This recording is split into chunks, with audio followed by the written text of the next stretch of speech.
Buenos días, hablo Russell Turner. Soy estudiante de la Palabra de Dios. Estamos compartiendo una serie de estudios en el libro de Primera de Corintios. Hoy vamos a ver el capítulo 15 que habla de la resurrección de Jesucristo. Estos 58 versículos nos dan la explicación más grande, más amplia en toda la Biblia sobre la resurrección. La resurrección es el eje sobre el cual todas las demás doctrinas de la Biblia se giran, sea la salvación o la venida de Jesucristo o la soberanía de Dios, la justificación del creyente. Todo se torna alrededor de esta gran verdad, la resurrección de Jesucristo. Sin la resurrección, el cristianismo sería tan hueco, tan vacío, como las religiones falsas de todo el mundo. La resurrección es la piedra del ángulo del cristianismo. En Juan 11:25, Cristo dice: yo soy la resurrección y la vida. El que cree en mí, aunque esté muerto, vivirá. En Romanos 10, versículo 9, Jesús habla a través de Pablo y dice que si confesares con tu boca que Jesús es el Señor y creyeres en tu corazón que Dios le levantó de los muertos, serás salvo. Habla de dos cosas allí para ser salvo: de confesar con la boca que Jesús es el Señor y de creer en su corazón que Cristo ha sido levantado de los muertos. Es imposible ser salvo si no cree en la resurrección de Jesucristo. Entonces, en 1 Corintios 15, el pasaje que vamos a estudiar y analizar, el apóstol Pablo establece la doctrina de la resurrección y enseña la siguiente verdad: tal como Cristo se levantó de los muertos, así también todos los hijos de Dios serán resucitados un día cuando Cristo venga. Por cierto, después de la resurrección de Jesucristo, o sea, Él murió en la cruz del Calvario, Él fue sepultado 3 días, 3 noches y luego resucitó. Después de su resurrección, los discípulos, con mucho poder, con mucha valentía, se enfrentaron con los leones en el Coliseo de Roma, con la espada del César y los verdugos que querían decapitarlos, contra el fuego de la hoguera cuando fueron quemados por su testimonio. Todo esto ellos sufrieron porque sabían que un día ellos serían resucitados con cuerpos nuevos y glorificados. Entonces veamos aquí unas verdades importantes acerca de la resurrección.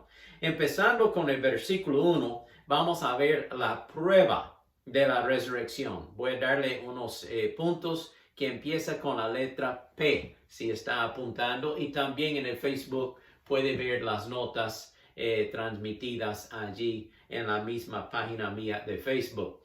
Pero en capítulo 15, versículo 1 de 1 Corintios, habla de las pruebas de la resurrección. La primera prueba que queremos ver es el testimonio de la iglesia o los creyentes, todos los que han recibido a Cristo. Dice versículos 1 y 2. Además, hermanos, les declaro el evangelio que les prediqué y que recibieron, en el cual también están firmes, por el cual también son salvos si lo retienen como se los he predicado. De otro modo, creyeron en vano. El creyente mismo es evidencia de la resurrección. Dice la Biblia: si uno está en Cristo, nueva criatura es. Ha experimentado una resurrección espiritual en su vida que resultará en una resurrección física en el día de la venida del Señor Jesucristo. Hemos pasado de muerte a vida. Hemos pasado de una vida de pecado a una vida de servicio y amor para con Dios. Estábamos en ceguera espiritual, pero ahora andamos en la luz de Jesucristo. Somos salvos de la pena y la muerte del pecado. Tenemos vida nueva en Cristo Jesús. Nuestra fe descansa en un Salvador y Señor no muerto, sino vivo. Cristo resucitó de los muertos. Y así nosotros somos vencedores sobre el pecado, sobre el mundo, sobre el diablo, por medio de nuestra fe en el Señor Jesucristo. Gracias a Dios que podemos celebrar la resurrección de Jesucristo cada día en nuestras vidas. Le preguntaron a un budista una vez acerca de su conversión a Jesucristo, por qué se había convertido del budismo al cristianismo. Él respondió de esta forma: pues yo tomé en cuenta que el fundador del budismo, o sea, Buda, está muerto. El fundador del cristianismo, Jesucristo, está vivo. Y yo decidí seguir a un Dios vivo y poderoso, que es Jesucristo. Y así es el testimonio nuestro, que Jesucristo vive. Otra prueba de la resurrección es el testimonio de las Escrituras, la misma Biblia. Versículos 3 y 4 dice: porque en primer lugar les he enseñado lo que también recibí, que Cristo murió por nuestros pecados conforme a las Escrituras, y que fue sepultado y que resucitó el tercer día conforme a las Escrituras. Pablo está diciendo, esto fue profetizado en el Antiguo Testamento. En las Escrituras del Antiguo Testamento, la muerte y sepultura y resurrección de Jesucristo fue profetizada. Así podemos confiar en las Escrituras. Es prueba de la resurrección. Y cuando Cristo resucitó, si ustedes recuerdan la historia, Él se encontró con 2 discípulos en el camino a Emaús, en Lucas 24. Esto es el mismo día que Él había resucitado, pero más tarde en el día, quizá en horas de la tarde, 3, 4 de la tarde. Y Él se encuentra con estos 2 discípulos. Ellos están todos decaídos, tristes, porque supuestamente su Señor, su Maestro, todavía está en la tumba, está muerto. Pero Cristo ha resucitado y Él aparece a estos 2, pero retiene el reconocimiento para que no puedan identificarlo. No lo conocen, no saben que es Jesús. Entonces Él les pregunta, ¿por qué están tan tristes? Y los discípulos dicen, pues, nuestro Maestro fue crucificado hace 3 días y ha sido sepultado en una tumba. Y esperábamos que Él fuera el que va a librarnos de los romanos y darnos un reino terrenal, y teníamos nuestra fe en Él, pero ¿qué va? Nuestra fe ya está vacía. Dice la Biblia que Jesús tomó las Escrituras del Antiguo Testamento, y les declaraba en todas las Escrituras lo que de Él decían, lo que las Escrituras decían de Jesucristo. Por ejemplo, Salmo 16:10. Porque no dejarás mi alma en el Seol, en la muerte, en la tumba, ni permitirás que tu santo, hablando de Jesucristo, vea corrupción. No, Cristo no se corrompió, sino Él fue resucitado, gracias a Dios. Isaías 53:10, otra cita, dice, cuando haya puesto su vida en expiación por el pecado, o sea, cuando Él ya habrá muerto en la cruz del Calvario y ha derramado su sangre en la cruz, verá linaje, o sea, verá hijos de Dios, y vivirá por largos días, y la voluntad de Dios será en su mano prosperada. Cristo va a reinar. Entonces así vemos las Escrituras cumplidas por medio de la resurrección. El testimonio de creyentes, el testimonio de las Escrituras, y también, número 3, otra prueba, el testimonio de los testigos oculares, los que vieron a Jesucristo en su cuerpo glorificado. Empezando a leer en versículo 5, dice así la palabra, que apareció a Pedro y después a los 12, luego apareció a más de 500 hermanos a la vez, de los cuales muchos viven todavía y otros ya duermen, otros ya han muerto. Luego apareció a Jacobo, o Santiago, y después a todos los apóstoles. Y al último de todos, como a un nacido fuera de tiempo, me apareció a mí también, dice Pablo. pues yo soy el más insignificante de los apóstoles y no soy digno de ser llamado apóstol porque perseguí a la iglesia de Dios. En cualquier corte de la ley, el testimonio de testigos oculares lleva mucho peso. Es muy importante el testimonio de los testigos oculares que vieron los hechos, pues el Señor apareció a María Magdalena y luego a otras mujeres en el sepulcro, después a los discípulos en el camino a Emaús, estos dos de los cuales hablé anteriormente. También apareció a Pedro, luego a los 11 discípulos en el aposento alto. Después apareció a más de 500 hermanos cristianos en una sola vez, en una reunión. También apareció a Jacobo, que llegó a ser el pastor de la iglesia en Jerusalén. Después él apareció una vez más a los 11 apóstoles antes de ascender al cielo, el Señor. Y por último apareció a Pablo en el camino a Damasco. Muchos testigos oculares de un Cristo resucitado. Es una gran prueba. Y también un testimonio más de la prueba de la resurrección es el testimonio de cada persona que anuncia el Evangelio. Dice el versículo 10 y 11, pero por la gracia de Dios soy lo que soy, y su gracia para conmigo no ha sido en vano. Más bien he trabajado con afán más que todos ellos, pero no yo, sino la gracia de Dios que ha sido conmigo. Porque ya sea yo o sean ellos, otros creyentes, así predicamos y así hemos creído. Nosotros hemos creído esta verdad que Cristo ha resucitado y nuestro mensaje es la muerte, sepultura y resurrección de Jesucristo.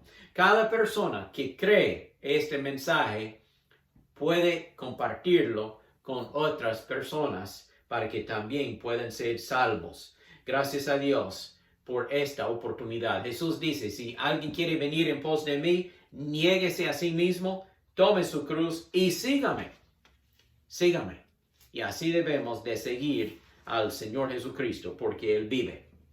Ahora vamos a continuar con este estudio. Ya hemos visto varias pruebas de la resurrección de Jesús. Hablemos de unos problemas si no hay resurrección. Porque en Corinto, obviamente, habían algunas personas que decían, no hay resurrección. Permíteme leer versículo 12. Ahora bien, si Cristo es predicado como que ha resucitado de entre los muertos, ¿cómo es que algunos entre ustedes dicen que no hay resurrección de muertos? En la misma iglesia de Corinto, habían ciertas personas diciendo, no hay resurrección. Y Pablo tiene que refutar esta mentira, esta falsedad, porque sí hay resurrección. Y vamos a ver problemas si no hay resurrección, y luego vamos a ver que sí hay resurrección. Algunos dudaban de la resurrección, aunque fuera enseñada en el Antiguo Testamento y el Nuevo Testamento. Sabe, yo estaba leyendo ayer en las noticias que solo el 36% de las personas, de adultos en los Estados Unidos, creen en la resurrección. O sea, esto es 1 de cada 3 personas cree en la resurrección. Los otros 2 no. Hemos vuelto una nación atea, agnóstica, que no cree en la palabra de Dios. Y yo creo que esto es la verdad acerca de muchas naciones alrededor del mundo. Muchos creen que al morir ya habrá terminado todo, pero no es la verdad. Porque somos hechos en la imagen de Dios. Tenemos un alma viviente y vamos a vivir para siempre, sea en el cielo o en el infierno. No hay aniquilación, como algunos dicen. No somos animales como el perro, la vaca, el caballo, cualquier animal. Sí, al morir ellos dejan de existir. Son animales. Pero el hombre es algo más. Él es hecho en la imagen de Dios. Y dice Daniel capítulo 12 y versículo 2, muchos de los que duermen, o sea que ya han muerto, en el polvo de la tierra serán despertados, unos para vida eterna y otros para vergüenza y confusión perpetua, o sea el infierno. Así será la resurrección. Ahora, no todos seremos resucitados en el mismo momento. El creyente va a ser resucitado en la venida del Señor, lo que nosotros llamamos el rapto, y nosotros seremos arrebatados a su presencia. La resurrección de los inconversos será después del reino de 1000 años del Señor, o sea, 1000 años más tarde, cuando Cristo pues establece el juicio final en el gran trono blanco.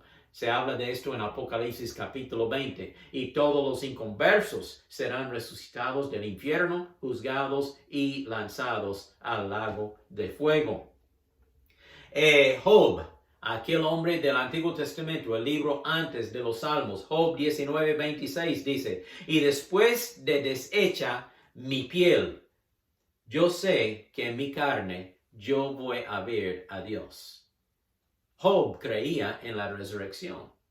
Salmo 17:15. En cuanto a mí, veré tu rostro en justicia. Estaré satisfecho cuando despierte a tu semejanza. El salmista dice, yo voy a ser resucitado un día y voy a tener un cuerpo semejante al tuyo, Señor. También tenemos los pasajes en 1 de Tesalonicenses, capítulo 4, que habla de la resurrección. Y aquí mismo en 1 de Corintios 15, 51. Leamos 51 y 52 de una vez. Dice así, perdóname. He aquí les digo un misterio. No todos dormiremos, pero todos seremos transformados en un instante, en un abrir y cerrar de ojos, a la trompeta final, porque sonará la trompeta y los muertos serán resucitados sin corrupción, y nosotros seremos transformados, porque es necesario que esto corruptible sea vestido de incorrupción y que esto mortal sea vestido de inmortalidad. Pablo dice aquí que habrá un día de resurrección. Los muertos serán resucitados incorruptibles y nosotros, los que vivimos, también seremos transformados con cuerpos glorificados. Bueno, Pablo aquí en este pasaje habla de que si no fuera una resurrección, los problemas que existirían. En versículo 13, él dice, si no hay resurrección, tampoco Cristo ha resucitado, obviamente. Pero Jesús comió con sus discípulos. Jesús les dijo, yo no soy un espíritu, tóqueme, ve que tengo cuerpo. Es un cuerpo diferente. Es un cuerpo que podría entrar al cuarto donde estaban los discípulos encerrados sin abrir la puerta. Cristo entró. Es un cuerpo glorificado. Pero Cristo dice, yo soy el primero y el último, el que vivo y estuve muerto, mas que vivo por los siglos de los siglos. Él vivirá para siempre. El cristianismo es la única religión que puede jactarse de una tumba vacía de su fundador. Los otros fundadores están allí muertos en sus tumbas, en sus sepulcros, pero Jesucristo no. Entonces, si no hay resurrección, Cristo no ha resucitado. Si no hay resurrección, nuestra predicación es vana. No tiene sentido. Versículo 14. Y si Cristo no ha resucitado, vana es nuestra predicación y vana también es la fe de ustedes. ¿Para qué predicar si no hay resurrección? ¿Para qué tener fe si no hay resurrección? Un Salvador muerto no puede dar vida a nadie.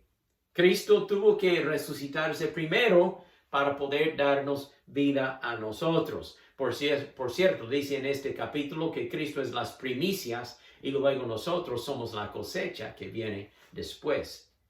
Si no hay resurrección, entonces cada testigo, cada persona que habla de Cristo es un mentiroso. Es una persona mentirosa. Porque dice versículo 15, y aún somos hallados falsos testigos de Dios, porque hemos atestiguado de Dios que resucitó a Cristo, al cual no resucitó, si se toma por sentado que los muertos no resucitan. Si ustedes van a creer estas personas falsas que dicen que no hay resurrección, entonces nosotros estamos hablando de balde, estamos hablando por nada.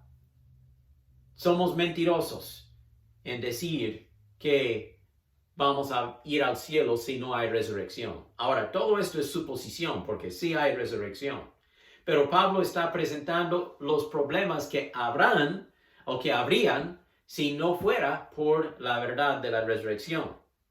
Estaríamos todavía en nuestros pecados, dice el versículo 17. Y si Cristo no ha resucitado, la fe de ustedes es inútil, es vana. También están en sus pecados, todavía están en sus pecados. No somos mejores que los incrédulos perdidos. No hay perdón de pecado, no hay victoria sobre el pecado.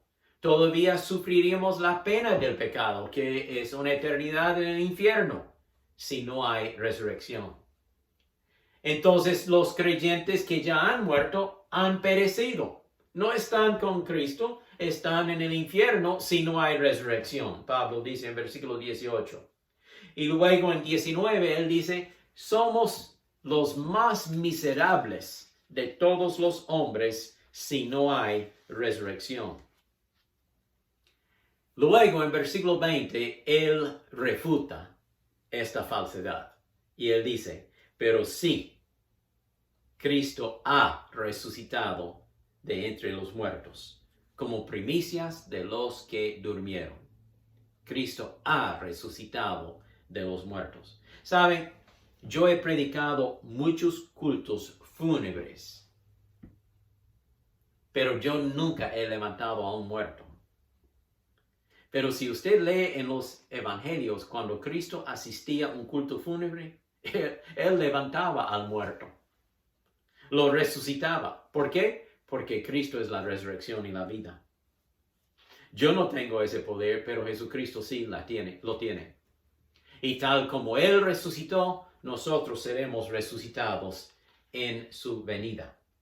Ahora veamos aquí el propósito de la resurrección. ¿Cuál es el propósito? ¿Por qué una resurrección? Versículo 20 y en adelante dice así. Pero ahora Cristo sí ha resucitado de entre los muertos como primicios de los que durmieron. Puesto que la muerte entró por medio de un hombre, que es Adán, el pecado entró al mundo por medio de Adán, también por medio de un hombre, Jesucristo, ha venido la resurrección de los muertos. Porque así como en Adán todos mueren, todos somos pecadores, todos vamos a morir porque somos hijos de Adán, así también en Cristo todos seremos vivificados, resucitados. Cuando ponemos nuestra fe en Jesucristo como nuestro Salvador, Él nos salva y nos da vida nueva, vida eterna, que resultará en una resurrección. Pero cada uno en su orden. Cristo las primicias y luego los que son de Cristo en su venida. Cuando Cristo viene, seremos resucitados para ir a la presencia de Él.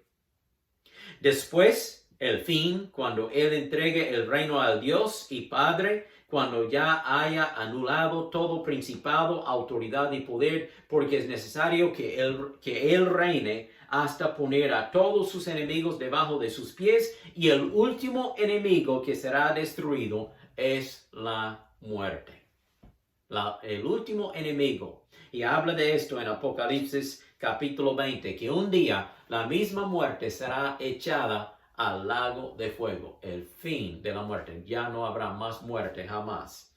El propósito de la resurrección. Hay victoria para Cristo el Redentor. Cristo es las primicias de la resurrección.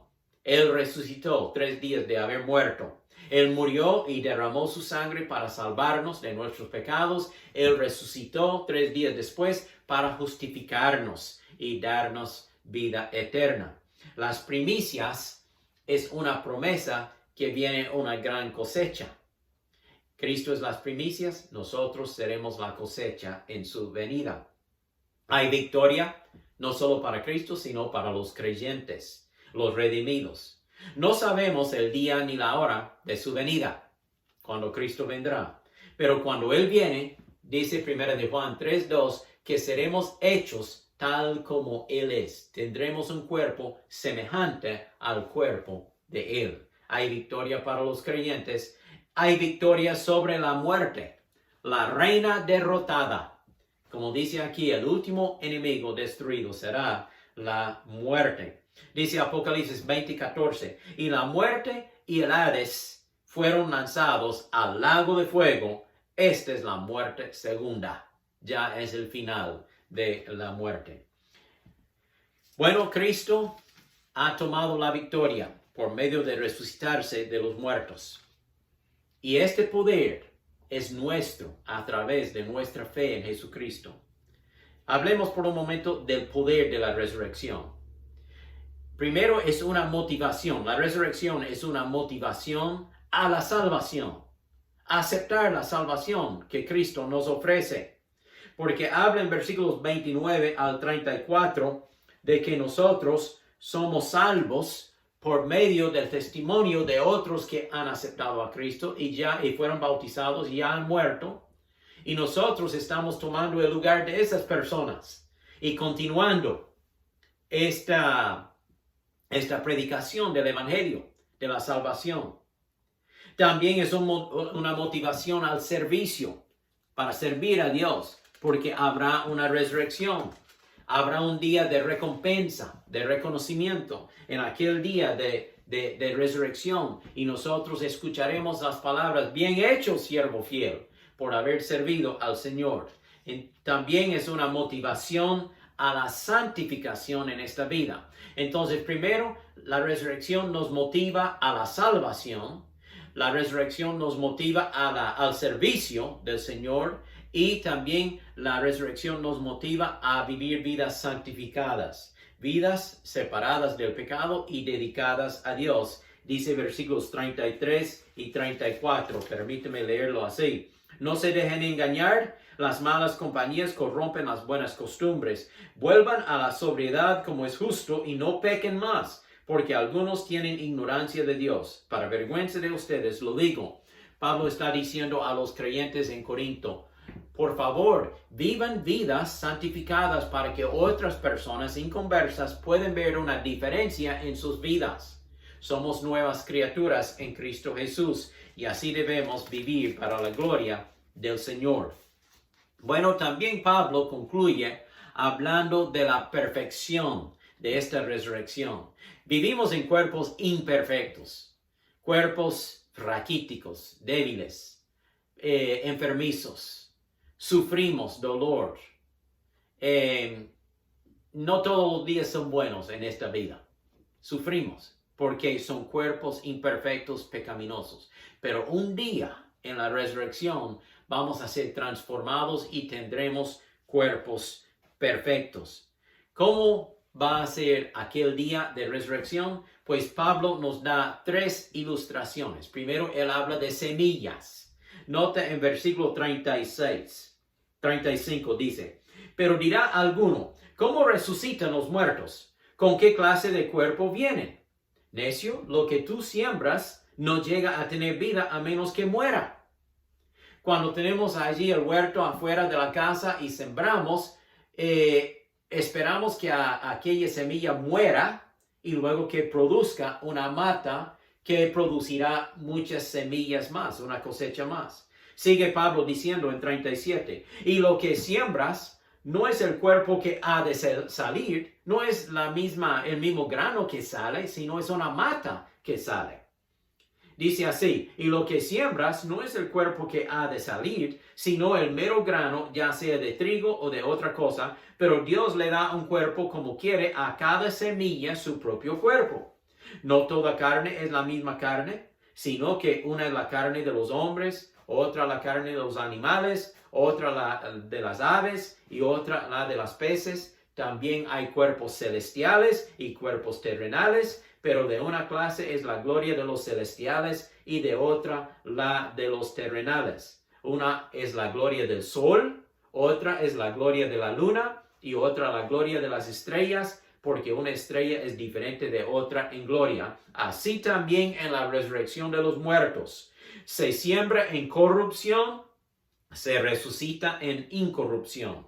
Se siembra en deshonra, se resucita con gloria.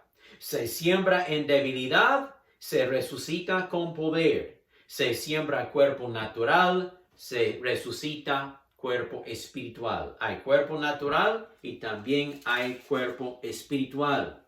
Así también está escrito, el primer hombre Adán llegó a ser un alma viviente y el postrer Adán, Jesucristo, espíritu vivificante que puede hacer vivir a otros. Pero lo espiritual no es primero, sino lo natural. Adán del huerto de Edén vino primero, luego Jesucristo. El primer hombre es de la tierra terrenal. El segundo hombre es celestial. Jesucristo vino del cielo. Como es el terrenal, así son también los terrenales. Y como es el celestial, así son también los celestiales. Y así como hemos llevado la imagen del terrenal, usted y yo llevamos la imagen de Adán, el hombre terrenal, así también llevaremos la imagen del hombre celestial al Señor Jesucristo. El ejemplo de la semilla. Se siembra un grano, ese grano muere y produce una mata que producirá mucha cosecha más. Dice Jesús en Juan 12:24, si el grano de trigo no cae en la tierra y muere, queda solo, no produce nada. Pero si muere, lleva mucho fruto. También el ejemplo de los diferentes cuerpos. Dice Pablo, hay cuerpos humanos, cuerpos animales, cuerpos de peces, cuerpos de aves, cuerpos del cielo, de los planetas y cuerpos terrenales. Este cuerpo terrenal es diferente al cuerpo celestial que tendremos con el Señor. Este cuerpo terrenal se siembra en corrupción. Cuando una persona muere, ¿qué hacemos? Lo sepultamos, se siembra en corrupción, será resucitado en incorrupción. Completamente nueva y perfecta esa persona.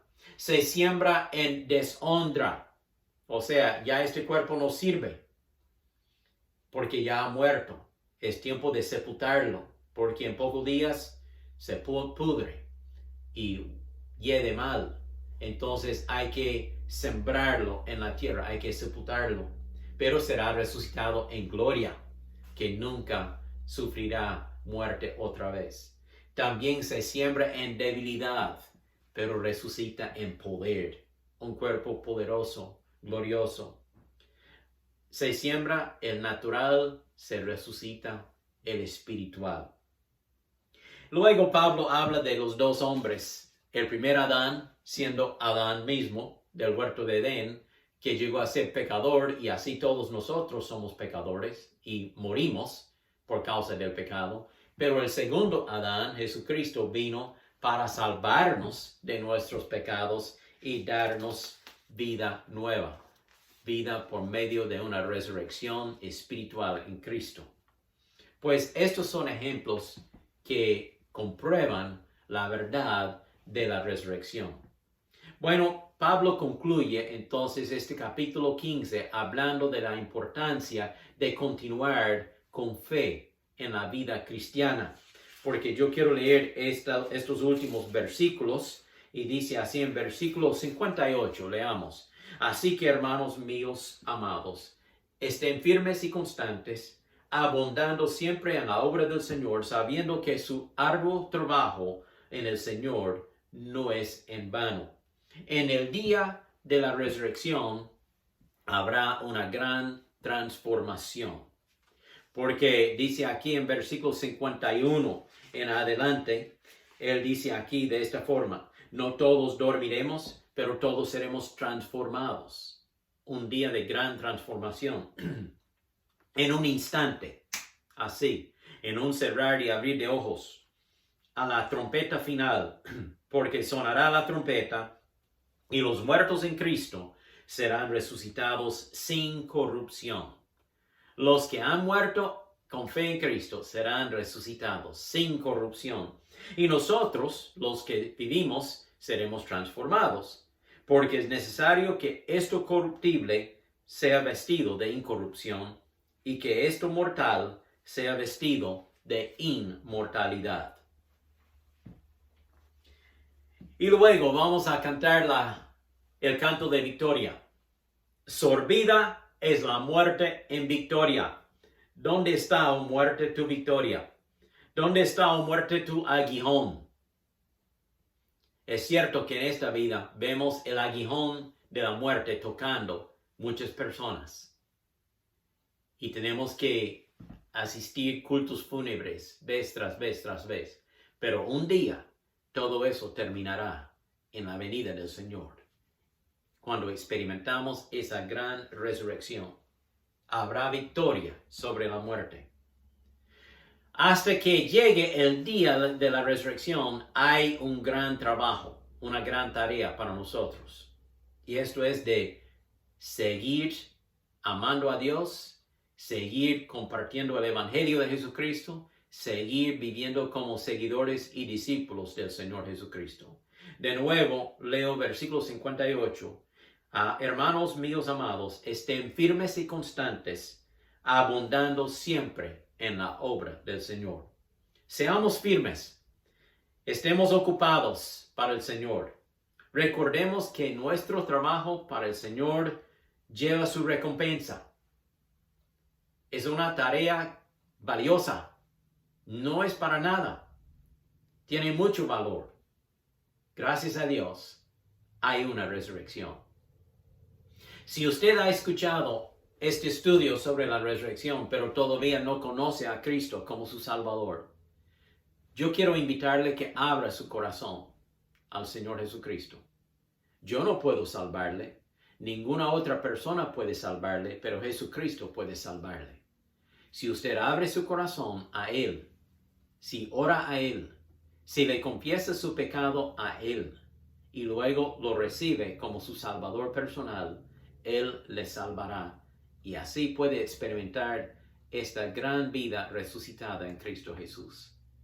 Voy a repetir una oración que podría orar para aceptar a Cristo. Señor Jesucristo, yo creo que tú moriste en la cruz y derramó tu sangre para salvarme de mis pecados. Jesucristo, confieso que soy pecador. Jesús, pido que tú me perdones, que tú me limpies de todo mi pecado. Señor Jesucristo, yo te acepto como mi Salvador. Yo te recibo por fe en mi vida. Sálvame, Señor Jesucristo.